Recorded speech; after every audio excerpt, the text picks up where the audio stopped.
Yeah. Yeah. So, good evening, everyone, for today's event. नमस्ते। आज आप स्पेशली अपना कीमती समय निकाल के ये इवेंट ज्वाइन कर रहे हैं, सो आई एम श्योर आप डेफिनेटली इंटरेस्टेड है वेल्थ क्रिएशन के लिए, समझने के लिए, जानने के लिए और इंटरेक्ट करने के लिए ये मुद्दे के ऊपर। सो ऐसा बोला जाता है कि India is a land of savers. काफी सेविंग होता है इंडिया के अंदर, जो दुनिया में बहुत ही कम ऐसे देश है जो सबसे ज्यादा सेविंग होता है। तो लोग जितना कमाते हैं उसमें ज्यादा सेव करते हैं अपने कंट्री में। बट वेल्थ क्रिएशन की जहाँ तक बात आती है तो हमारा देश उसमें काफी पीछे है, हमें काफी काम उसमें करना है। इन्फ्लेशन बीट हम करते हैं, ऐसे प्रोडक्ट्स में जाते हैं जहाँ पे डबल डिजिट रिटर्न्स बने या इन्फ्लेशन से अच्छा रिटर्न बने, तो वो हम वेल्थ क्रिएशन कर पाते हैं लॉन्ग टर्म में। वेल्थ क्रिएशन के बहुत सारे तरीके हैं, बहुत सारे प्रोडक्ट्स हैं इंडिया में जो इन्वेस्टमेंट भी किया जाता है। डिफरेंट डिफरेंट फिक्स डिपॉजिट्स है या पोस्ट ऑफिस है, डायरेक्ट इक्विटी लोग करते हैं, म्यूचुअल फंड्स है। तो आज हम जो बात करेंगे वो ऑब्वियसली वेल्थ क्रिएशन की बात करेंगे, लॉन्ग टर्म में कैसे किया जाता है, राइट। सो आज हमारे साथ वेल्थ क्रिएशन के ऊपर डिटेल में बात करने के लिए मिस्टर निकुंज शर्मा है, जो खुद एक बहुत ही अच्छे इन्वेस्टर है, पोएट है, ऑथर, मोटिवेशनल स्पीकर और इवन इन्वेस्टमेंट कोच है।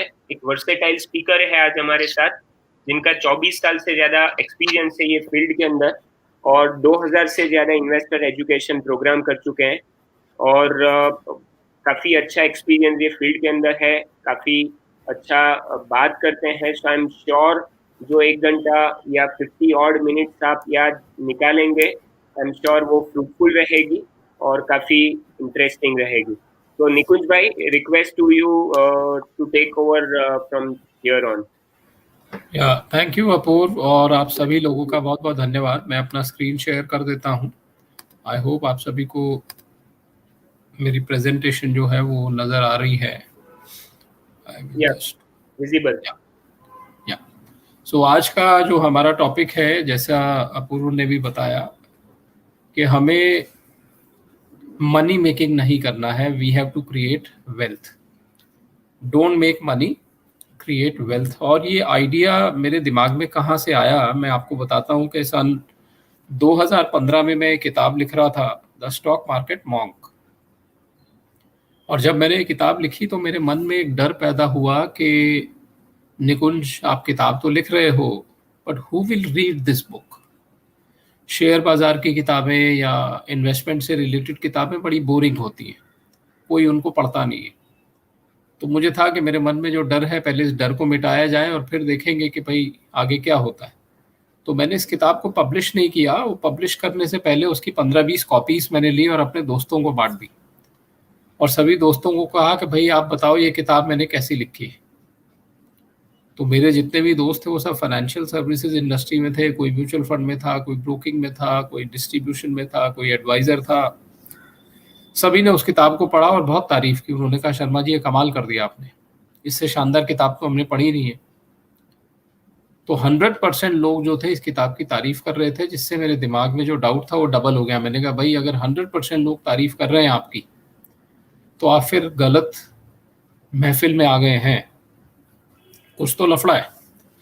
So I said let me give this book to somebody जिसे इक्विटी के बारे में नहीं पता, जिसे इन्वेस्टमेंट्स के बारे में नहीं पता।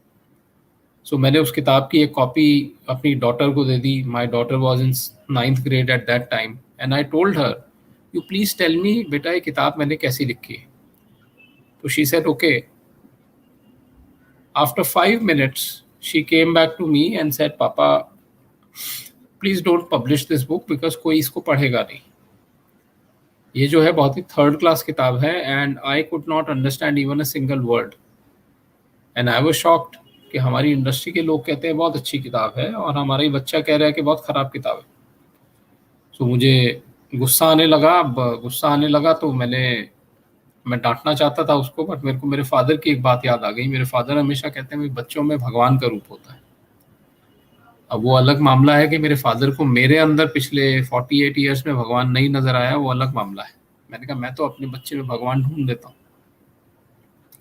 तो मैंने उस बच्चे से कहा बेटा ये किताब खराब क्यों है?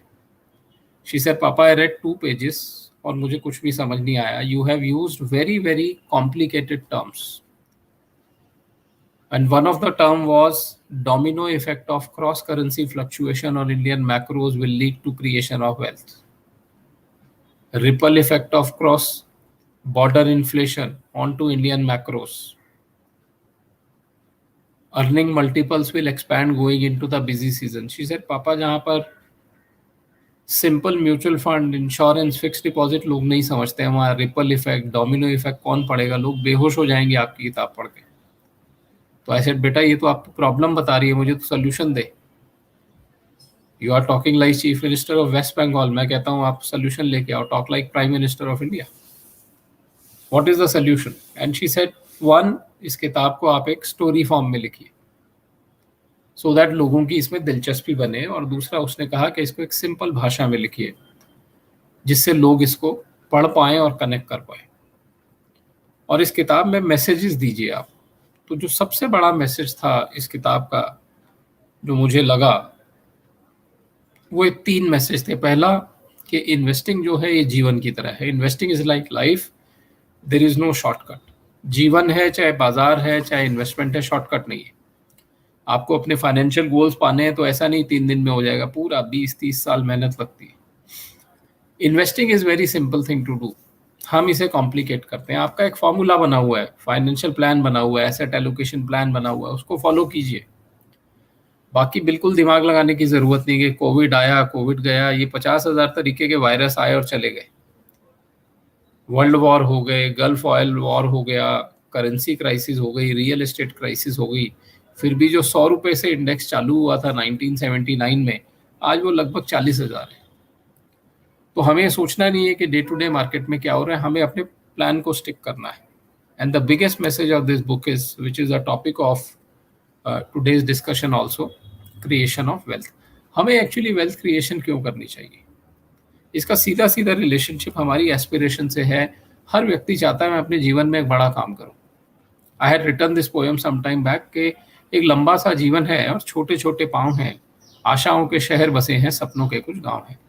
हर व्यक्ति के आज आशाएं हैं, सपने हैं। हर आदमी विदेश में घूमना जाना चाहता है, छुट्टियां बढ़िया जगह मनाना चाहता है, अच्छी लंबी गाड़ी चाहता है, ब्रांडेड गुड्स चाहता है, बच्चे के लिए विदेश में एजुकेशन चाहता है, एयर कंडीशन स्कूल चाहता है। This is what determines the potential of growth. Hindustan एक समय में वो कहते थे सपेरों की धरती है, सपेरे मिलते हैं इधर और भिखारी मिलते हैं। आज हम कहते हैं हमारे यहाँ इंजीनियर्स हैं, टेक्नोक्रेट्स हैं, स्टार्टअप्स हैं, हमारे यहाँ मैन्युफैक्चरिंग का रेवोल्यूशन हो सकता है। एंड बिकॉज ऑफ कोविड आप देखेंगे 5 से 10 साल में हिंदुस्तान का नक्शा बदल जाएगा। तो चाइना विल बी सरप्राइज कि मैंने एक्चुअली कर क्या दिया। India will emerge as a victor in this journey. और पर्वत सी ऊंची आकांक्षा है उगी कर्म की घाटी में, रंग बिरंगे फूल खिले हैं अरमानों की माटी में। हर व्यक्ति के दिल में अरमान है, और ये अरमान पूरा करने के लिए क्या चाहिए? पैसा चाहिए। हम कोई फिल्म का जीवन तो जी नहीं रहे हैं कि जहां पर बस प्यार मिल गया और मेरे सब अरमान पूरे हो गए। नहीं, आपको अपने ड्रीम्स को सस्टेन करने के लिए पैसे की जरूरत है। पर धूप छांव से पटे हुए हैं रात और दिन के गलियारे, सुख दुख की चादर फैलाए बैठे हैं इंसान सारे। चाहे जीवन है, चाहे बाजार है, ये उतार चढ़ाव लगा रहेगा और समय चक्र चलता रहता है। नए नए मेले जुड़ते हैं, नाजुक पंखों पर रोज परिंदे खुले आसमान में उड़ते हैं। ये सिलसिला मुझसे पहले भी चलता था, मेरे बाद भी चलता रहेगा। लोग आएंगे, सपने देखेंगे, उन्हें पाने की कोशिश करेंगे। हम सपने देखते हैं अपने इन सब गोल्स को पूरा करने के लिए, क्योंकि इनमें आपको बड़ा पैसा चाहिए। बच्चे की शादी है तो बड़ा पैसा चाहिए, रिटायरमेंट है तो अच्छा पैसा चाहिए, एजुकेशन है तो उसके लिए पैसा चाहिए। और इस पैसे को आप, ऐसा नहीं है कि आपने अपने मंथली खर्चे में से निकाल लिया कि सैलरी आई मैंने शादी का पैसा निकाल लिया। No, all these things will need a planning. इन सब गोल्स तक पहुंचने के लिए हमें ये 4 रास्ते हमारे पास हैं, 4 दरवाजे हमारे पास हैं कि या तो मैं अपना पैसा बॉन्ड्स में लगा दूं, या शेयर्स में लगा दूं, या गोल्ड में लगा दूं, या फिर रियल एस्टेट में लगा दूं।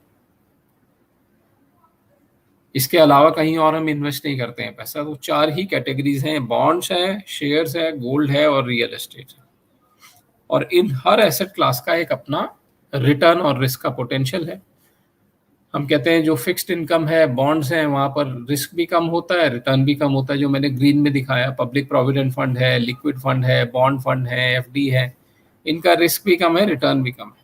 रियल एस्टेट और गोल्ड में हम कहते हैं कि रिस्क मीडियम है और रिटर्न भी मीडियम है। 8-9% रिटर्न छूटता है रियल एस्टेट गोल्ड में लॉन्ग टर्म में, लेकिन इक्विटी में रिस्क भी हाई है और पोटेंशियल भी हाई है। रिस्क कितना हाई है? फॉर एग्जाम्पल, मैंने अपनी जेब से 10 लाख रुपए लगाए, अब हो सकता है वो 10 का 10 लाख रुपया मेरा डूब जाए, लेकिन रिटर्न पोटेंशियल क्या है? इक्विटी के अंदर जो रिटर्न पोटेंशियल है ये अनलिमिटेड है। उसका कारण बहुत सिंपल है कि जब भी आप इक्विटी में पैसा डालते हैं, आपको उस कंपनी के प्रॉफिट्स में हिस्सेदारी मिलती है। जितना प्रॉफिट बढ़ेगा उतना आपका इक्विटी बढ़ता जाएगा, और प्रॉफिट के बढ़ने पे कोई अपर लिमिट नहीं है।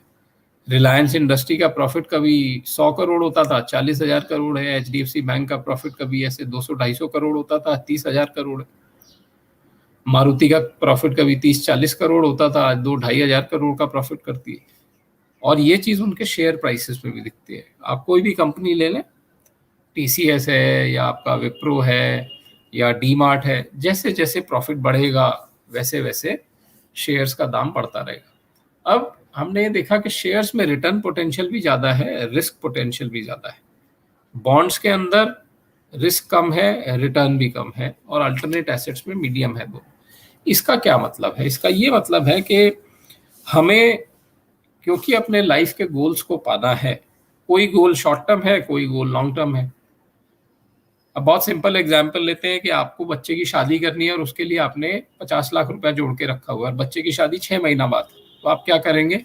उस पैसे को संभाल के रखेंगे, कहीं इसमें नुकसान नहीं हो जाए, तो वहां आप डेट को यूज करेंगे।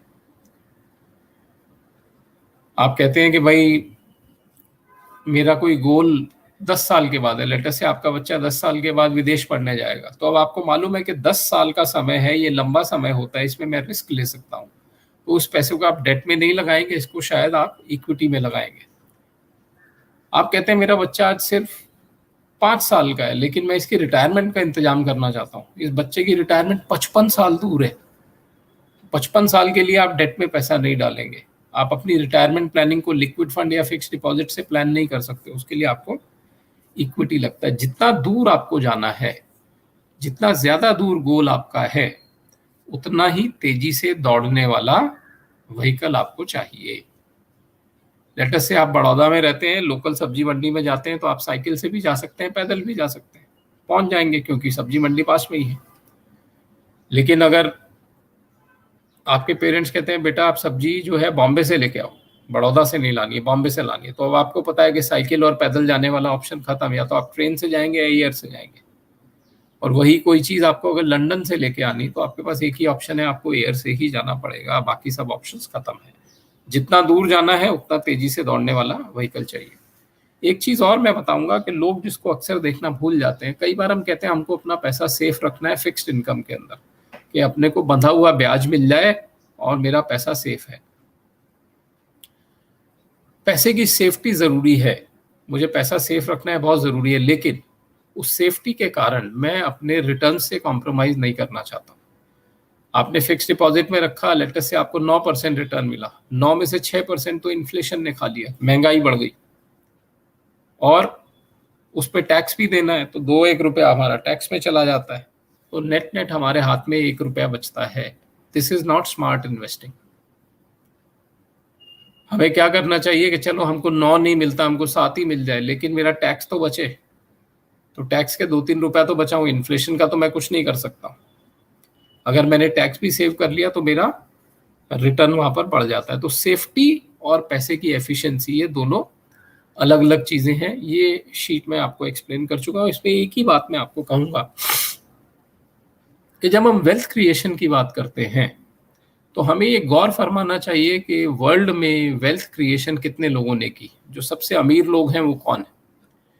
हिंदुस्तान में अगर मैं देखता हूं तो मुकेश अंबानी हैं, विप्रो के ओनर हैं, नारायण मूर्ति और इन्फोसिस की फैमिली है, या डी मार्ट के ओनर हैं दमानी जी जो हैं।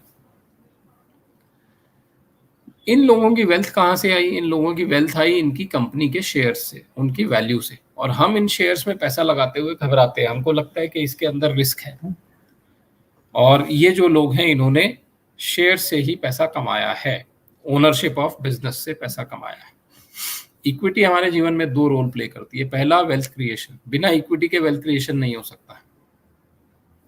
दूसरा, मेरी एस्पिरेशंस क्या है कि पापा 2 बेडरूम के फ्लैट में रहते थे, मैं पेंट हाउस में रहूंगा। मैंने लोकल स्कूल से पढ़ाई की, मेरा बच्चा जाके विदेश में पढ़ेगा। मेरे पास बढ़िया गाड़ी नहीं थी, मेरे बच्चे रॉल्स रॉयस में घूमेंगे। ये जो चीजें हैं ये मैं अपनी सैलरी से नहीं पा सकता। इसके लिए मुझे एक्टिवली अपने पैसे को इन्वेस्ट करना पड़ता है।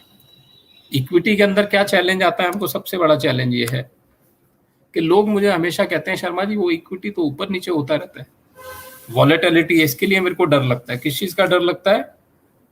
फियर ऑफ लॉस, कि मेरे पैसे का नुकसान नहीं हो जाए। ये सबसे बड़ी घबराहट है इक्विटी के लिए। अब मैं आपको एक बहुत सिंपल फॉर्मूला देता हूं। जीवन में कुछ चीजों पे मेरा कंट्रोल है, कुछ चीजों पे कंट्रोल नहीं है। जिन चीजों पे कंट्रोल नहीं है उनके बारे में घबराने की जरूरत नहीं है। आपका कंट्रोल सिर्फ इन 4 चीजों पे है। पहला, आप अपने रिस्क को कंट्रोल कर सकते हो। रिस्क को कैसे कंट्रोल करते हैं आप? पहले इंश्योरेंस ले लिया। अब इंश्योरेंस आपको टर्म लेना है, एंडोमेंट लेना है, वो आप देखें। क्या किया आपने? अपने जीवन पे रिस्क को कम कर दिया। अगर आपको कुछ हो जाता है तो आपका रिस्क ऑलरेडी इंश्योरेंस कंपनी पे ट्रांसफर्ड है। आप कहते हैं सर मैं कितना रिस्क लूं, मेरी लाइफ की वैल्यू कितनी है? मैं कहता हूं बहुत सिंपल चीज है। आज आप अगर 10 लाख रुपए साल का कमा रहे हैं और आपको लगता है आप अगले 40 साल और जिंदा रहेंगे या 50 साल जिंदा रहेंगे, तो 10 लाख इंटू 50 लाख, 5 करोड़ रुपए का आप इंश्योरेंस लेके रख लीजिए। आप कहते हैं यार मेरी तो सैलरी भी बढ़ेगी, तो 5 है तो 7 करोड़ कर लीजिए आप। अब ये आपने अपनी लाइफ का रिस्क कंट्रोल किया। सेकेंड रिस्क कंट्रोल क्या होता है? जो आपकी इन्वेस्टमेंट्स के अंदर रिस्क है उसको भी कंट्रोल करने की जरूरत है। उसको कैसे कंट्रोल करना है मैं आपको भी थोड़ी देर में बताता हूं। दूसरा, आप अपनी कॉस्ट को कंट्रोल कर सकते हैं। मैं महंगी प्रोडक्ट खरीदूं, सस्ती खरीदूं, ये आपके बस में है। तीसरा कंट्रोल क्या कर सकते हैं कि आप कितना टाइम पीरियड के लिए मैं निवेश करूं, 1 साल, 2 साल, 5 साल, 10 साल, ये आप ही के कंट्रोल में। और चौथा जो सबसे इंपॉर्टेंट चीज है कि मैं बिहेवियर कैसा रखूं, मैं किस तरीके से बिहेव करूं इन डिफरेंट मार्केट सिचुएशंस। इसके अलावा आप कुछ भी कंट्रोल नहीं कर सकते हैं। लेकिन इन्वेस्टर्स इन चीजों पे फोकस नहीं करते हैं। Very few investors will focus on these. बहुत सारे इन्वेस्टर कहाँ फोकस करते हैं? रिटर्न पे। कितना रिटर्न छूटेगा भाई? इक्विटी में 15% नहीं छूटे तो क्या फायदा है? Why should I invest in equity if I can't make 15%? But fact is, in mutual funds and many other products, there is no guarantee of return.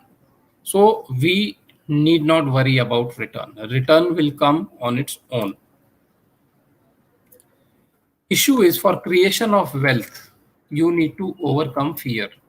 जो डर आपके दिमाग में है, वो डर से आगे अगर आप निकल गए तो आपका वेल्थ क्रिएशन हो जाएगा। और wealth creation, as I told you, it's not going to happen over 1 year, 2 year, 3 year.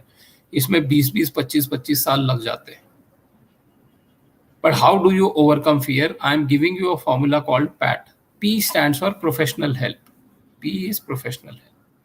A stands for averaging and T stands for time period. अब वेल्थ क्रिएशन कहाँ से होगी? इक्विटी से वेल्थ क्रिएशन होगी, because किसी और asset class में wealth creation नहीं होगी। तो जब आप इक्विटी में पैसा लगा रहे हैं तो आपको प्रोफेशनल हेल्प लेनी पड़ेगी।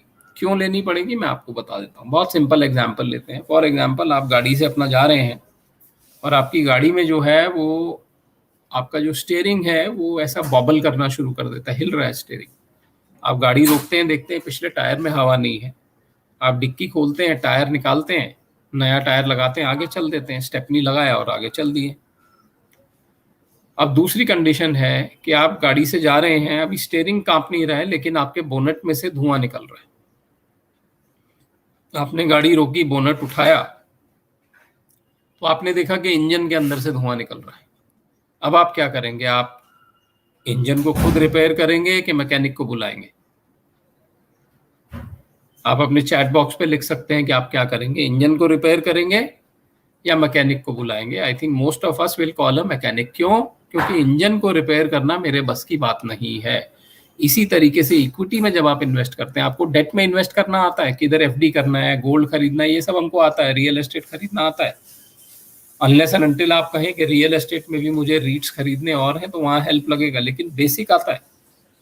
इक्विटी के अंदर हमें हेल्प चाहिए होती है। हेल्प हमको 2 लेवल्स पे मिलती है।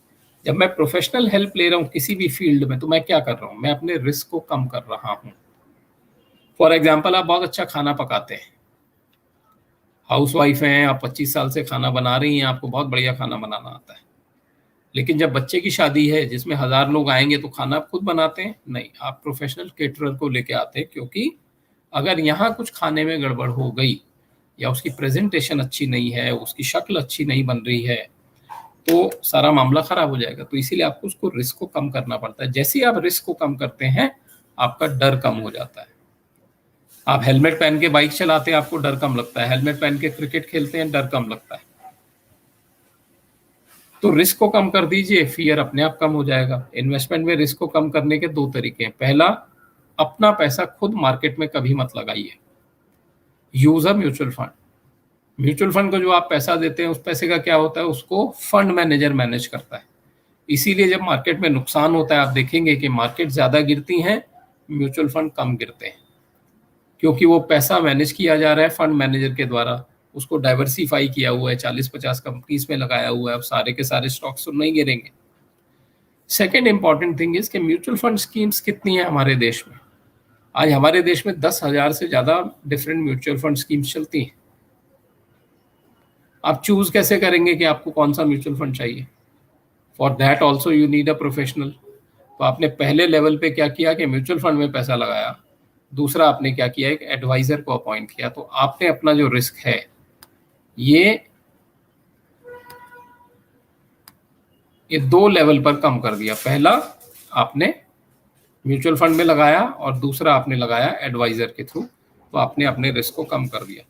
सेकेंड इज एवरेज कीजिए, क्योंकि मैंने कहा कि वेल्थ क्रिएशन होती है इक्विटी से, और इक्विटी में ऐसा नहीं कि एक बार पैसा डाल के छोड़ दिया। आपके पास तो कैश फ्लो हर महीने आ रहा है, मेरी सैलरी एवरी मंथ आ रही है, मेरे बिजनेस में से कैश फ्लो एवरी मंथ आ रहे हैं। तो मुझे उस पैसे को एवरेज करना जरूरी है बाय इन्वेस्टिंग कॉन्टिन्यूसली। आज हमारे देश में लगभग 4 से 5 करोड़ लोग SIP के थ्रू निवेश करते हैं। मैं SIP आपको 1 मिनट में एक्सप्लेन करूंगा। And third is invest for the long term, PAT। हम लॉन्ग टर्म क्यों कहते हैं? वाई शुड वी से कि भाई इक्विटी में पैसा लॉन्ग टर्म लगाना है। मैं आपको एक एग्जांपल देता हूं। इसका ये मतलब नहीं है कि कल जाके आपको शेयर खरीदना है। लेटर से आप 2 दोस्त हैं, और दोनों ही दोस्त जो हैं उनके पास 10-10 लाख रुपया है। तो पहले दोस्त हैं, लेटर से उनका नाम है राम, और दूसरे दोस्त हैं, उनका नाम है श्याम। राम पूरी इक्विटी मार्केट की रिसर्च करते हैं, और वो कहते हैं भाई ये जो HDFC बैंक का शेयर है, ये मैं खरीद लेता हूँ, बहुत अच्छा शेयर है। खरीद लिया उन्होंने।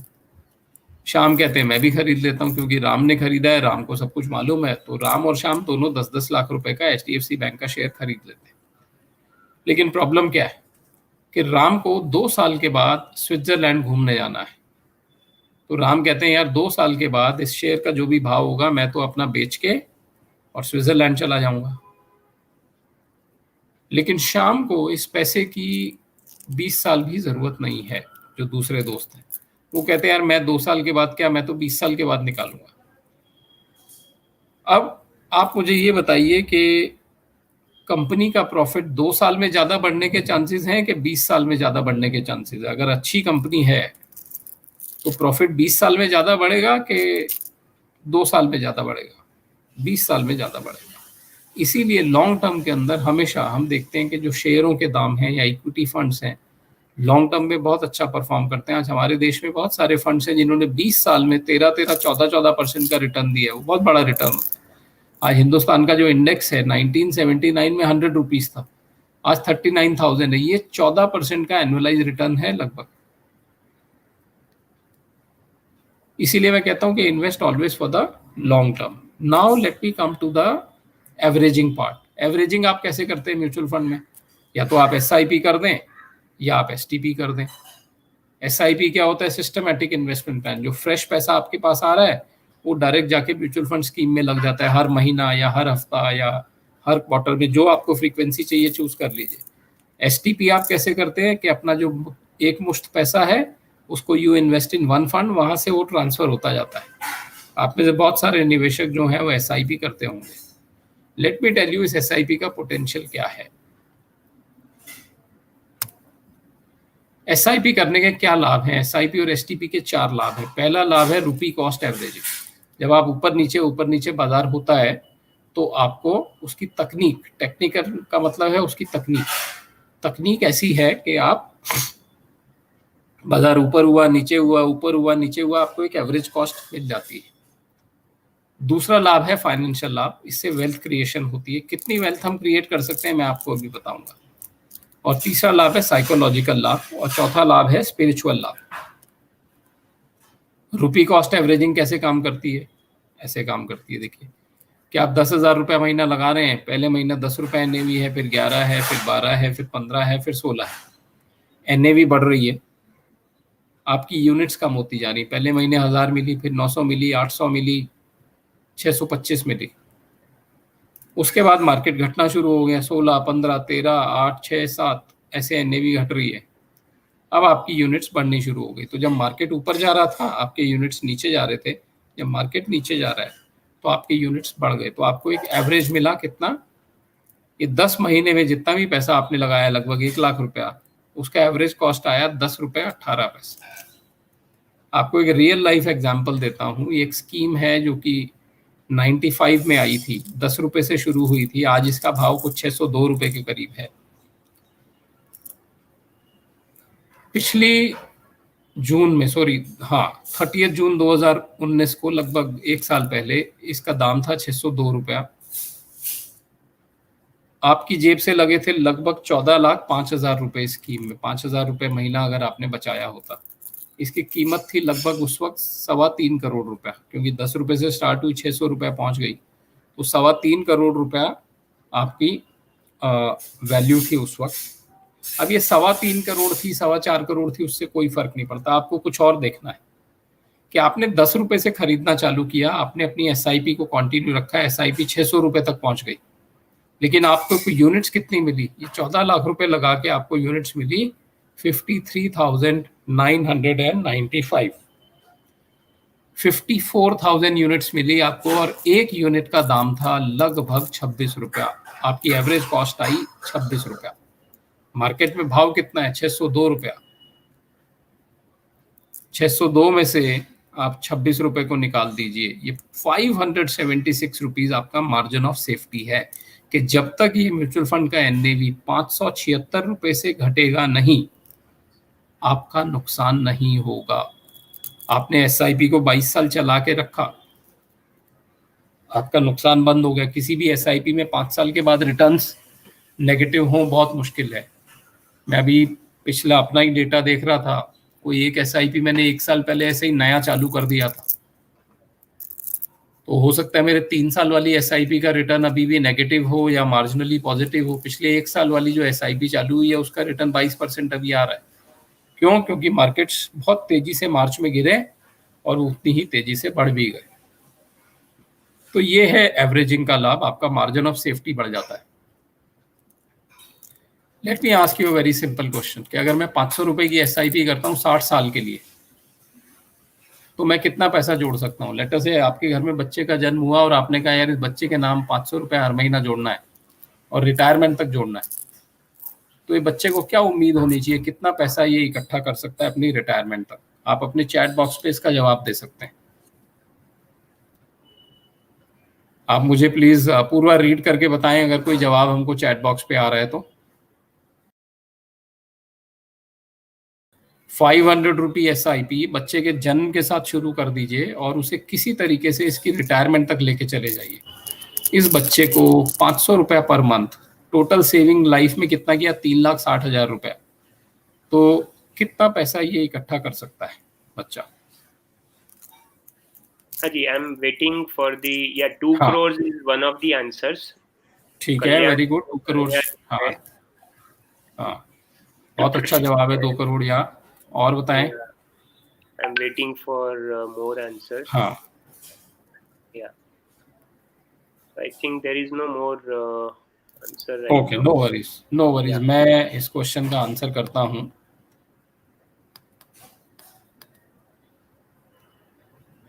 So answers काफी सारे आ रहे हैं अभी. हाँ So हाँ someone is writing 20 crores, someone is writing 50 lakhs, 3 lakhs, 2 हाँ crores, 100 crores. So हाँ. रेंज काफी ज्यादा है. ये जो 100 करोड़ वाले हैं, इनका नाम जरा बताइए ना. ये पक्का गुजरात से होंगे, ये कहीं हाँ जी, और से नहीं वापी होंगे. से है, वापी से हाँ संजय बस. देव झा है. हाँ जी, वापी वेरी गुड. गुजरात से है. या हाँ, मैं आपको एक कहानी बताता हूँ. मुझे भी नहीं पता था एसआईपी का पोटेंशियल कितना है, और ये रियल कहानी है. जब मैंने अपना बिजनेस शुरू किया था, तो मुझे था कि यार ऑफिस क्यों लिया जाए किराए पे. मैं अकेला आदमी हूँ, ट्रेनिंग का काम है, तो करते रहेंगे, ऑफिस की ज़रूरत नहीं है. तो मैंने ऑफिस नहीं लिया. तो एक मेरा दोस्त है, इधर पड़ोस में ही रहता है, उसने कहा यार तू मेरे ऑफिस में आके कभी कभार बैठना है तो बैठ जाएगा. तू फाइनेंशियल सर्विसेज के फील्ड से है, लोगों को अगर दो चार बातें अच्छी अच्छी पूछनी होंगी तो आपसे पूछते भी रहेंगे, और अपना दिल लगा रहेगा, गप्पे मारते रहेंगे. ठीक है. तो मैं कभी कभी उसके ऑफिस चला जाता था. एक दिन मैं ऑफिस में बैठा हुआ था, तो उसका एक ऑफिस बॉय मिठाई बांट रहा था. वो मिठाई बांटते बांटते मेरे पास भी आया. अब हम लोग ब्राह्मण हैं, तो हमें लालच होता है मिठाई देख के. हमने उसके बॉक्स में से 2 पेड़ा उठा लिया. आई टुक 2 पीसीज ऑफ स्वीट्स. तो वो नाराज हो गया, बोले आपने यार 2 पेड़ा काहे को उठाया. मैंने कहा भाई तेरे को इतना खुश देखा, मुझे लगा कोई ना कोई खुशी की बात है कि आप मिठाई बांट रहे हो, तो मैंने 2 पेड़े उठा लिए. आप इतना खुश क्यों नजर आ रहे हो. तो उसने बताया कि मेरे यहाँ बच्चे का जन्म हुआ है, एक लड़के का जन्म हुआ है, तो मैं खुश हूँ. तो मैंने कहा फिर इतना काहे को मर रहा है भाई, ऐसी क्या आफत आ गई, 2 पेड़ा ले लिया. तो अब बॉम्बे के लोग बड़े कैलकुलेटेड होते हैं. वो कहते हैं भाई हम तो गिन के लेके आए थे, अब आपने सर एक्स्ट्रा खा लिए तो मेरे 2 पेड़े शॉर्ट हो गए. मैंने कहा नालायक आदमी, मैंने तो एक ही पेड़ा एक्स्ट्रा खाया ना, 2 कहाँ, 2 कैसे शॉर्ट हुए. बोले नहीं सर, आप रोज नहीं आते हो ना, तो आपको गिनती में गिना ही नहीं था, तो इसलिए जो 2 आपने खाए दोनों एक्स्ट्रा है. तो मैंने कहा क्या सजा है मेरी, आप बता दो. बोले नहीं नहीं, सजा वजा छोड़ो, आप ये बच्चे के नाम इन्वेस्टमेंट क्या करूं ये बताओ. तो मेरे मुंह से निकला तू एक काम करिए, बच्चे के नाम एसआईपी कर दे. साहब कितना पैसा लगता है. मैंने कहा मिनिमम 500 रुपया लगता है, मैक्सिमम जो आपको लगाना है लगा दो. बोले ठीक है. सुन के चला गया. 5 मिनट बाद वापस आ गया मेरे से और झगड़ा करने लगा. बोले आप तो मेरे को बेवकूफ़ समझ रहे हो. क्या हुआ. बोले मैंने कैलकुलेशन किया है, 500 रुपया महीना अगर मैं बचाऊंगा तो साल के 6,000 रुपये बचाऊंगा. 6,000 रुपये में आज होता क्या है. मैं तो गरीब का गरीब रहने वाला हूँ. 500 रुपये की एसआईपी से एक्चुअली होगा क्या, कुछ नहीं होगा. आप मेरे को टालने के लिए मुझको आपने ये जवाब दिया है. मैंने कहा नहीं, आप मेरे 2 सवालों का जवाब दें. पहला निकुंज सर, कि जो sorry to हाँ interrupt. हाँ Can we just have mix of both Hindi and English? Okay, I will have mix of English and काफी हिंदी. रिक्वेस्ट आ रहे हैं अभी. Yeah. I speak both in Hindi and English. So this person told me that you are trying to fool me by giving me an idea कि I should do SIP. This 500 rupee SIP will not achieve anything for me. कि 500 रुपए की SIP से कुछ नहीं होगा. I said नहीं. आप मेरे 2 सवालों के जवाब दें. First, your son is born today. Can you save for next 25 years only 500 rupees for him every month? कि अगले 25 साल 500 रुपया महीना बचा सकते हैं. He said yes. मैंने कहा then when this person will become 25 years he will start working. So can he save 500 rupees for himself till he retires? He said yes, he will be able to do that. इसमें तो कोई problem ही नहीं है. He will be able to do that. But what will this SIP lead to? I told him if this SIP gives only 12% return, your son will have 6.5 crore rupees in his bank accounts when he retires. He said, what? By adding only 500 rupees per month, can I reach to a number of crores? I said, you can reach, but over a 60-year period. As I told you in the beginning, wealth creation can be done, but only over a longer period. Nothing will happen overnight. I said, you have to work hard for your son now, so that when he retires with a huge amount. And he was very happy. Then I asked him, if this return is 15%, then how much will this SIP make? So let me ask all the participants here, अगर लगता है आपको कि 12% पे 6.5 करोड़ बनेगा, तो 15% पे कितना बनेगा? Please right on your chat boxes. At 15%, how much this money will become? अपूर्व, आपको एक बार और तकलीफ दे रहा हूँ, चैट बॉक्स पे No, आप no, प्लीज देख के बताइए. हाँ. Happy. I am happy to see those Yeah. feedbacks. So one of the feedback is no, still we are waiting for the feedbacks. No worries, no worries. At 12%, if my return is 6.5 crores, at 15%, how much it will be? Don't calculate it, just tell what your mind says, because this is how a common person will think, a common investor will think. Whatever comes to your mind, just let us know. 65 crore is the first response from Okay, Bangalore. 65, 65 is not the right answer, because return is now from 12%, I have just increased my return to 15%. So 65 is not the right answer. It Yeah, will so be much now, less. yeah, 100 CR के दो तीन No, answer 100, है. 100 31 is crore, also wrong. yeah, 31 crore is the answer from Mr. Krish, Bangalore से है. Yeah, 31 crore is the right answer. At Oh, okay. 15%, it will become 31 crore rupees. And after hearing this, he was very happy. He said, "No, sir, you are such a nice person." I said, "What nice person? अभी तो आप मेरे से लड़ाई कर रहे थे, एक पेड़ा मैंने एक्स्ट्रा खा लिया उसके लिए." Then I asked him, at 17%, how much your son will have? So if at 15% I will have 31 crores, Krish, can you tell me at 17% how much I will have?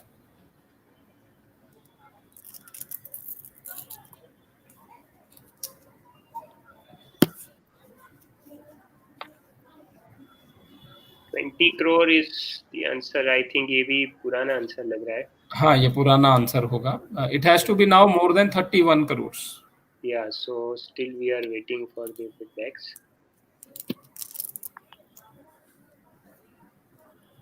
People are still writing 35, 31. Mhm. Yeah, so 99 CR, 99 CR is the feedback. Mr. Okay. Shriyad Gokhale from Pune. Another response is Mr. Sandeep, 70 crores from Ponda. Okay. 50 crores एक response है सांगली से जगदीश जी का. Okay. Yeah, okay. yeah. So these are तो प्रिया madam जो है वो थोड़ा सा आगे निकल गई हैं. 17% पे 89 करोड़ बनेगा. right. Now looking at 89 crores, he was ready to touch my feet. He said, "No, sir, you are really good person. You are like my family का जो वो कुल देवता. You are like my कुल देवता now." I said, "No, no, I am not God. I am just telling you a mathematical number. This is what we call power of compounding." And then he wanted to go home. He said, "Sir, it's evening. मेरा train का time हो रहा है. I want to go home." Bombay, for a person who's living in Bombay, train is very important. He can leave anything.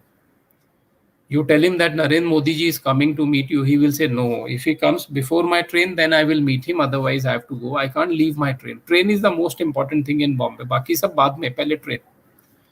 Ladies जो है वो husband को छोड़ जाती है प्लेटफॉर्म पे. मैंने कहा, सर मैडम हस्बैंड तो रह गया प्लेटफॉर्म पे. किधर जाएगा? एक ही लाइन का पास है, घर पे ही मिलेगा मेरे को. I am not worried. So I asked him at 20% how much this money will become.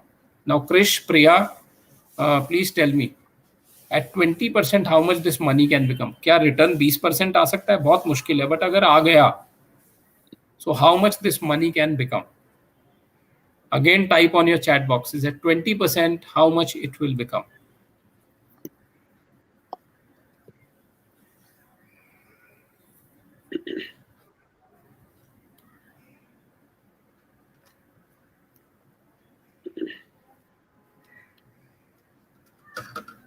Yeah, so people are still writing. Yeah. 150 crore, Mr. Avinash. Okay. Right? Very good, Avinash. Yeah. Yeah, 170, 1 crore, 125, 150, 125, 449 is one of the responses, 300. Yeah, last so वाला response कितना बताया आपने? 449. yeah, okay, ये किनका response है? Mr. Shailesh Dabale from Nagpur. अच्छा, नागपुर से शैलेश जी 449 कह रहे हैं. ओके, शैलेश जी आप ट्रेनिंग में ही आ जाओ यार. आप क्या कर रहे हो इधर? आप इतना अच्छा बातें कर रहे हो, आप हमारे साथ ट्रेनिंग में आइए. 449 crore is the right answer. Now, the only problem investors have is who will invest for 60 years? I always tell them a child will live for 60 years. I may not live for 60 years. A child will live. Can I not put 3 lakh rupees in a bank account and say कि every month let 500 rupees go into SIP? मैं रहूं नहीं रहूं इससे उस child के future का कोई लेना देना नहीं है. मेरी रिस्पॉन्सिबिलिटीज खत्म नहीं होती है. I don't know whether I will get 20%, 17%, 15%. I don't know. But I know one thing. Okay, equity will still give me the highest return over a longer period of time. Markets fell by 40% in 1 month. In 3 months, recovery has been almost 50%. Equities, they fall like this, they rise like this. Only issue is the way we invest in equities makes us exit of the market. हम डर जाते हैं. But imagine कीजिए, I am just giving 500 rupees. Today, any middle class family can save 5,000 rupees also in the name of a child. I have 2 daughters. I am investing 10,000 rupees in their name every month. And I've told them, till you retire, you will not stop this SIP. I want them to retire with 5,000, 10,000 crore rupees. Is it possible? Very much possible. Is it possible for a shorter period? No. It will always take time. So it does not matter where you are investing. It matters how you are investing. Today I am 48. I surely know that next 60 years I am not going to be around. But even if I assume कि मेरा life जो है 85 years तक है, I still have 40 years to live or 37 years to live, which is a long time period. When I am 85, maybe my elder daughter will have retired. Because she was born when I think I was 24, 26. So when I am 85, she will be retiring. Can I see her retire? Yes, I can see. But do I see that far? A lot of people don't see that far, and that is why they don't create wealth. Wealth creation, as I told you, is very easy if you have time and if you have patience. किसी ने बहुत अच्छी बात कही थी कि नन्ही नन्ही जल की बूंदें सागर को भर देती हैं, बालू की रच नन्ही नन्ही सुर्ख भूमि कर देती है, और पल पल काल इकट्ठा होकर एक लंबा युग बन जाता है. पल को सूक्ष्म ना समझना भाई, ये जग का निर्माता है. For example, I will just translate in English. Small droplets of rain, they will create an ocean. Similarly, small moments will create a decade, they will create a century. And that's how small drops of money, small amounts of money over a period of time will create an ocean. SIP is the only way to do it. The longer you do it, higher will be your wealth creation. So wealth creation is one goal, retirement is one goal, children's marriage is one goal. Do SIPs for them. If my father did SIP for me when I was born, today I would have had 200 crore rupees. But my father didn't know. He was a school principal. Could he have saved 500 rupees every month? Yes, he could have. But he did not have awareness. The third advantage of SIP is psychological advantage. You are investing very small amounts. That is why when these amounts fall up and down, हमको डर नहीं लगता है. 500 रुपए की SIP आधा घट भी गया तो 250 रुपए का लॉस है, which is nothing for us. 2-4 हजार रुपए का SIP लगा के भूल जाइए, बोले मैं देखूंगा ही नहीं इसको 50 साल. So what are you doing? You are creating wealth for your next generation. When you go away, they will remember what my grandfather or my grandmother did for me. 2,000 rupees per month, 3,000 rupees per month is an amount all of us certainly can forget. 2,000 is nothing. महीने में एक बार picture देख के आते हैं, 2,000 रुपया खर्चा हो जाता है. Amazon पे आप जाते हो, 1,000-2,000 की शॉपिंग ऐसी कर लेते.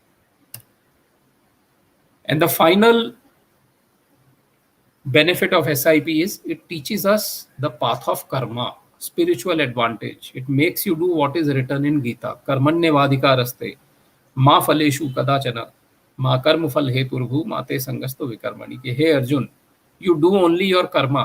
फल पे आपका अधिकार नहीं है, फल किसी और का है. किसका है? If you are saving for your child's marriage, the phal belongs to your child. If you are saving for retirement, the fund belongs to entire family. Alone you will not benefit. ऐसा नहीं कि मेरी रिटायरमेंट के पैसे का लाभ मुझे ही होने वाला है, पूरी फैमिली को होगा. So when I am doing SIP, I am paying the money, I am doing karma, my son will benefit, my daughter will benefit. So I'm doing exactly what Gita is saying. And Gita says another thing.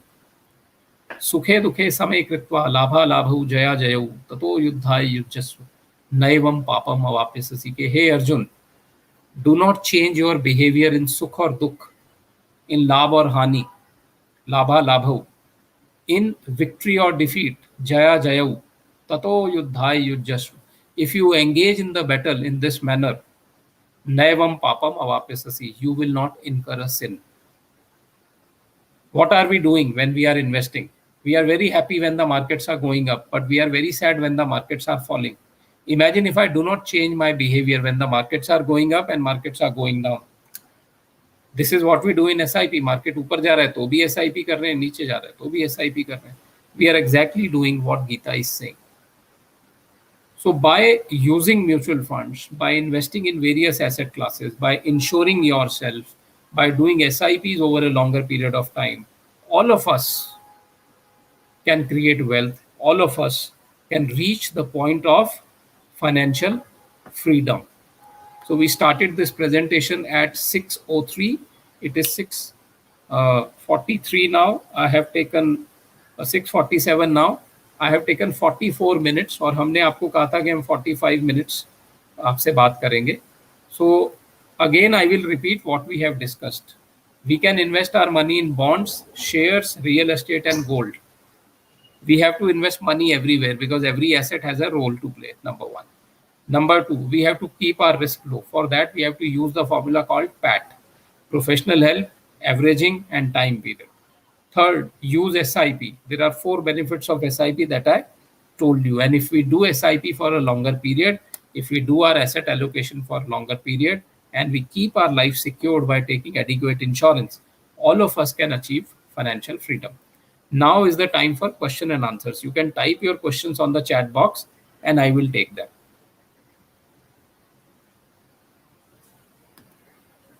Yes. Any questions that you have?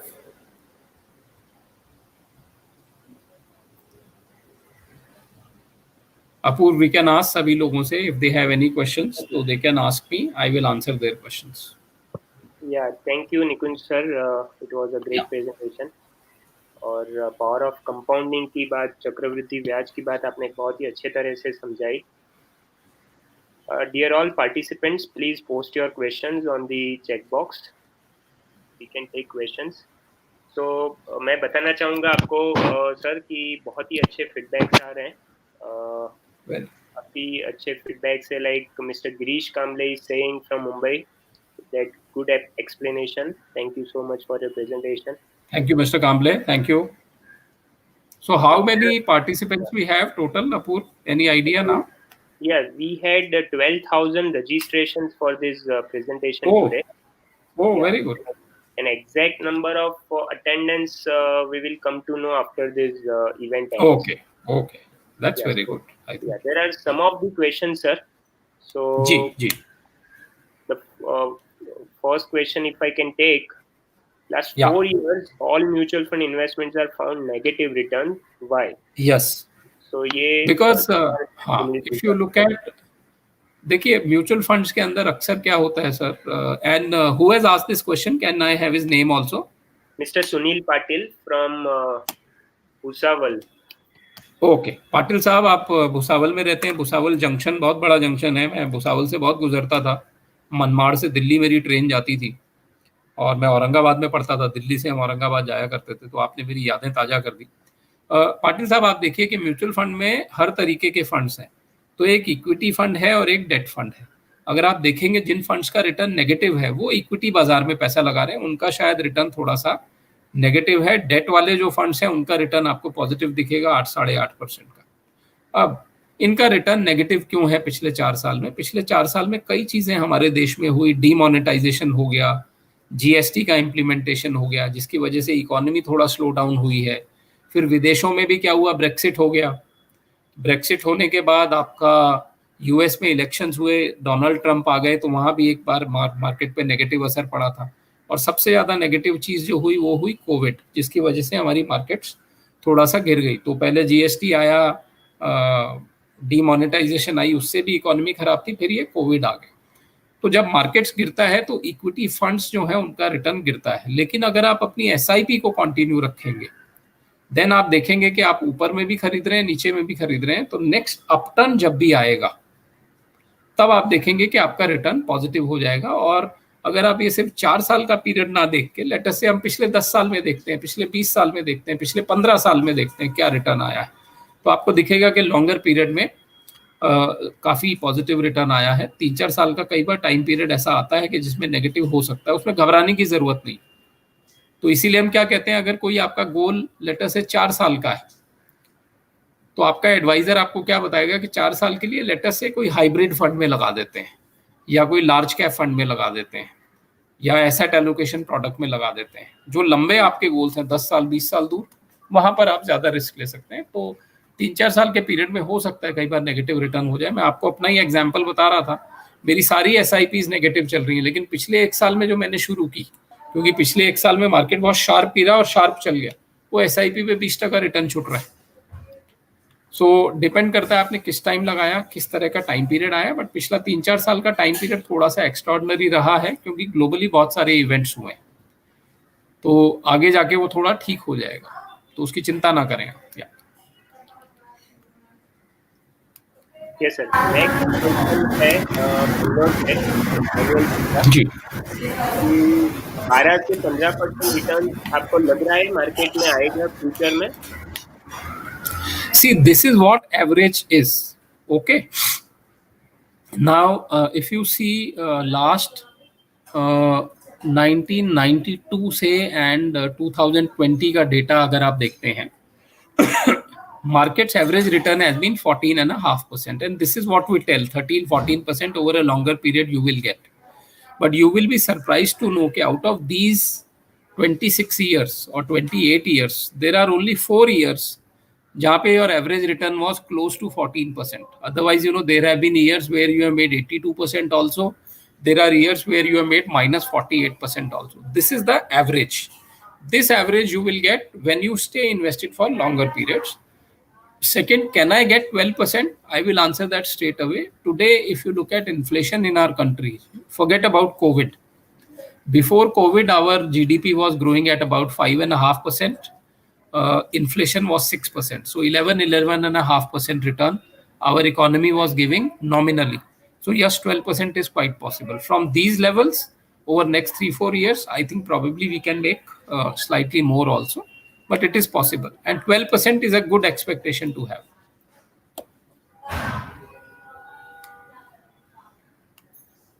Right sir, एक और question है sir कि SIP अच्छा है या mutual fund अच्छा है या डायरेक्ट में इन्वेस्ट करना ज्यादा अच्छा है? पहला क्वेश्चन है कि एसआईपी ज्यादा अच्छा है कि म्यूचुअल फंड ज्यादा अच्छा है। What is the third part? Same question है, एसआईपी और म्यूचुअल फंड से डायरेक्ट इक्विटी अच्छा है या नहीं है? Okay.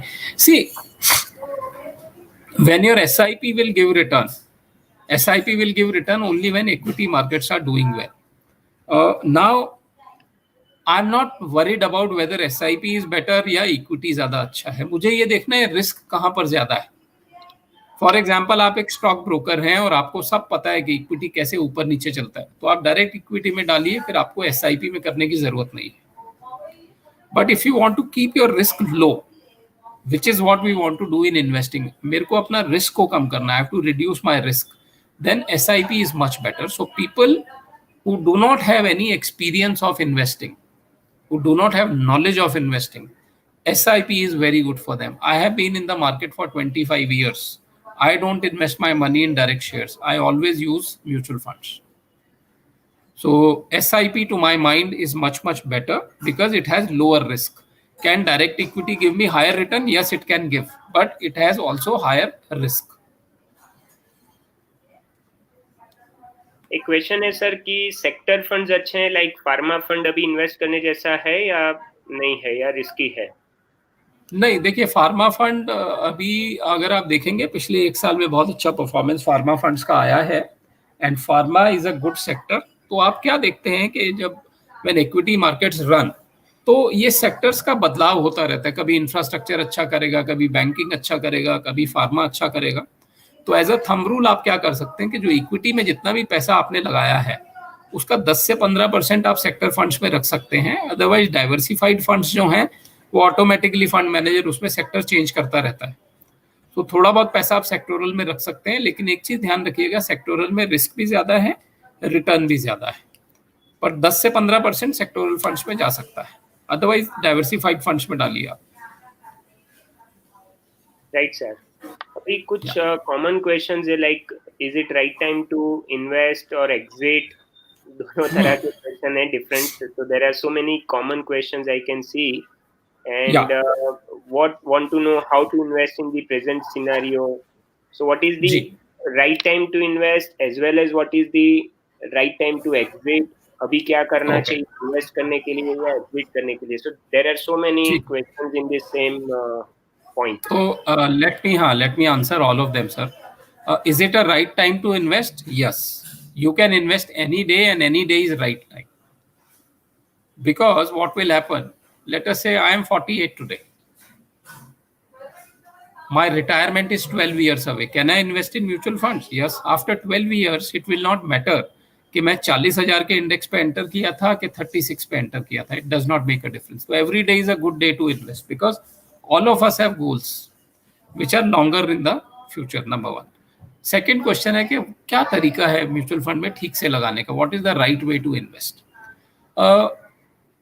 पैसा लगाने के दो ही तरीके हैं. One, I can put lumpsum. Second, I can do my SIP. So the money which is available lumpsum to you, and let us say आप कहते हैं इसमें से 40% has to go to equity.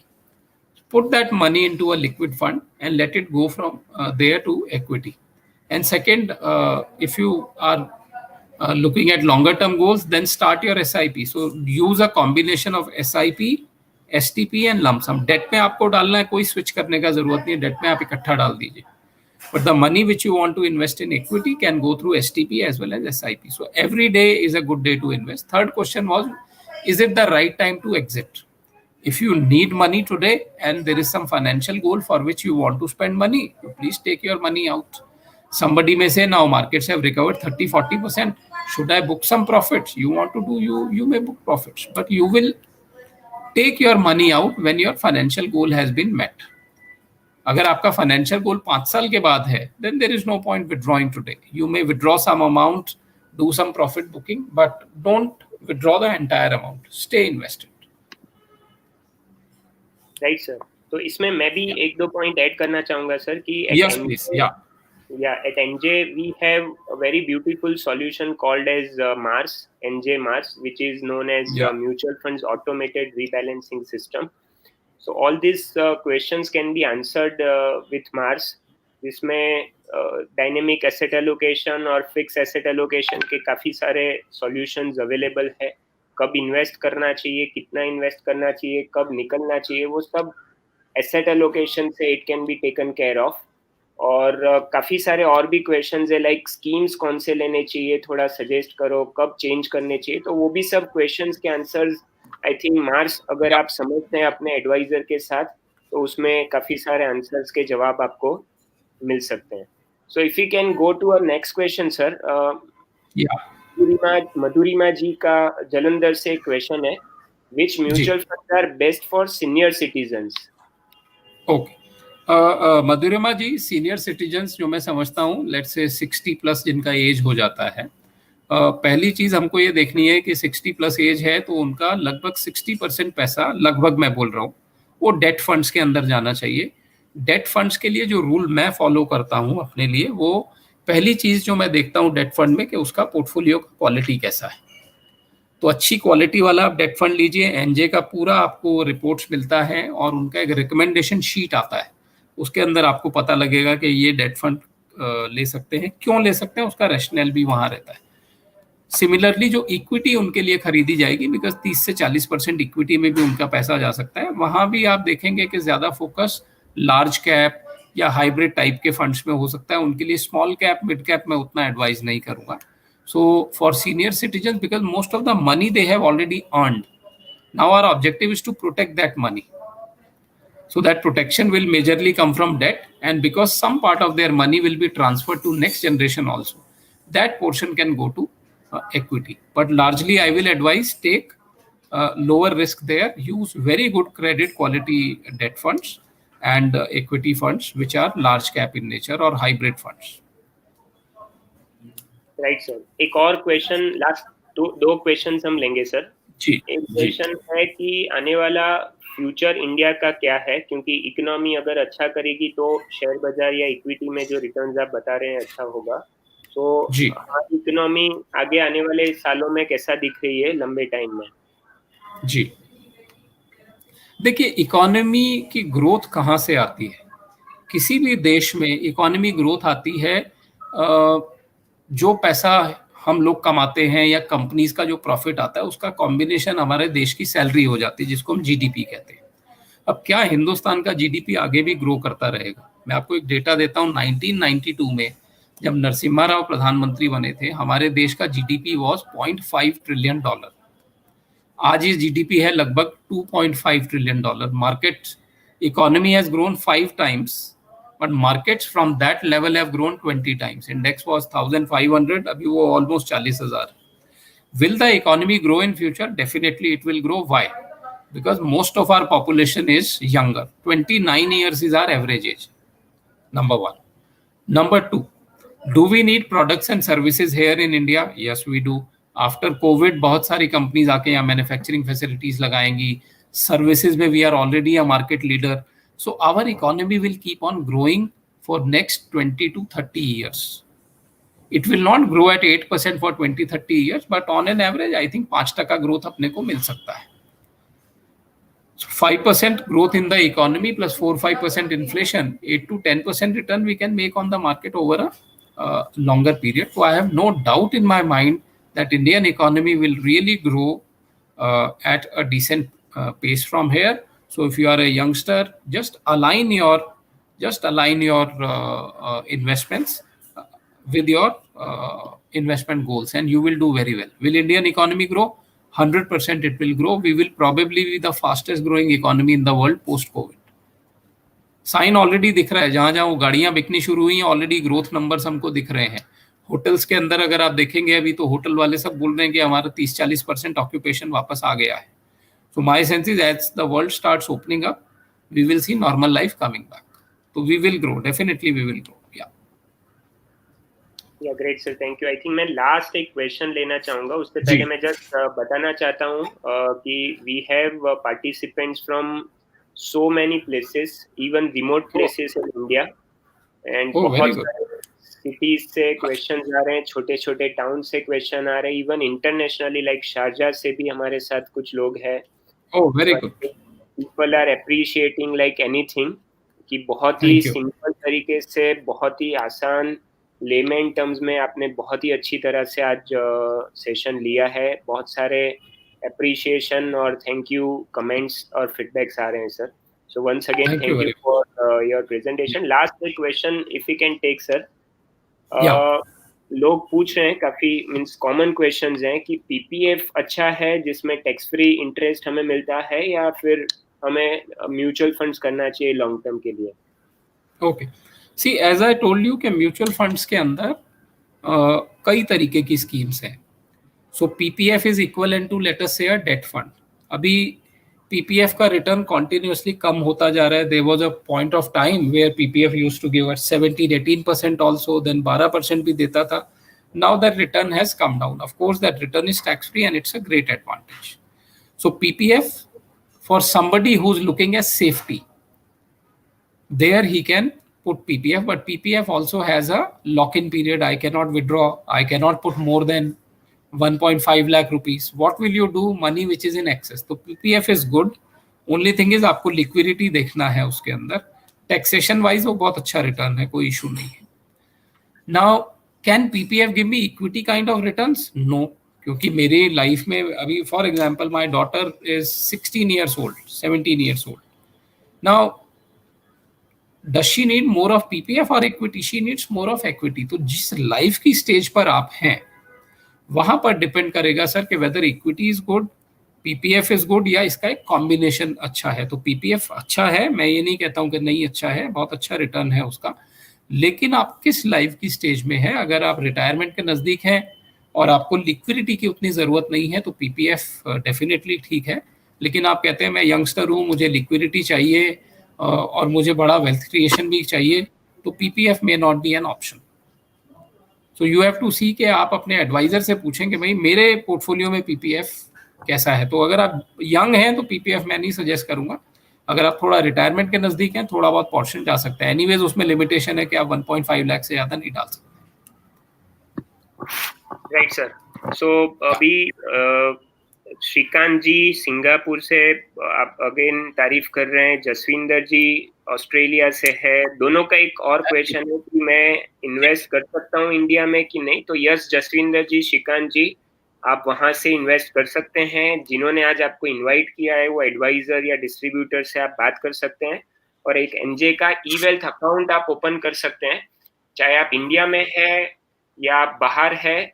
बहुत ही आसानी से आप इंस्टेंटली बहुत ही अच्छे तरीके से कन्वीनियंटली आप ट्रांजैक्ट कर सकते हैं हमारे ई वेल्थ अकाउंट से, जिसमें मैंने मार्स बताया वो भी अवेलेबल है और भी कुछ मल्टी प्रोडक्ट्स हैं जो आप मार्स ये ई वेल्थ अकाउंट के थ्रू डील कर सकते हैं।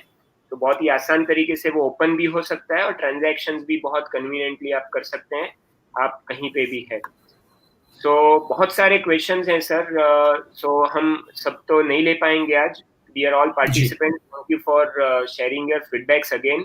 और बहुत सारे आपके क्वेश्चंस हैं जो आप अपने डिस्ट्रीब्यूटर्स के साथ डिस्कस कर सकते हैं। वो डेफिनेटली आई एम श्योर जिन्होंने आज आपको इनवाइट किया है, they are capable enough to discuss and answer all these questions.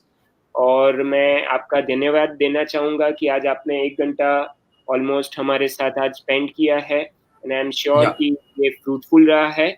और again I would like to thank all our partners, NJ partners, जिन्होंने आज बहुत अच्छी तरह से ये इतना लार्ज ऑडियंस रजिस्ट्रेशन और अटेंडेंस के लिए काम किया है। और निकुंज जी, आपका भी मैं धन्यवाद देना चाहूँगा, बहुत ज़्यादा शुक्रिया।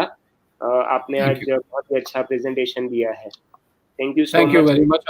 Yeah, thanks. And thank you everyone. Yeah. All the very best. Enjoy this journey. मैं एक ही मैसेज सभी को दूंगा. Whenever markets are volatile, do not take your decisions on the basis of emotion. Don't use your heart. Use your mind. Respond to the situation. Do not react to it. And that is where you will uncover a lot of opportunities. So thank you very much. Have a nice day. Thanks. Thank you so much, sir. Here all the participants, we can conclude the presentation in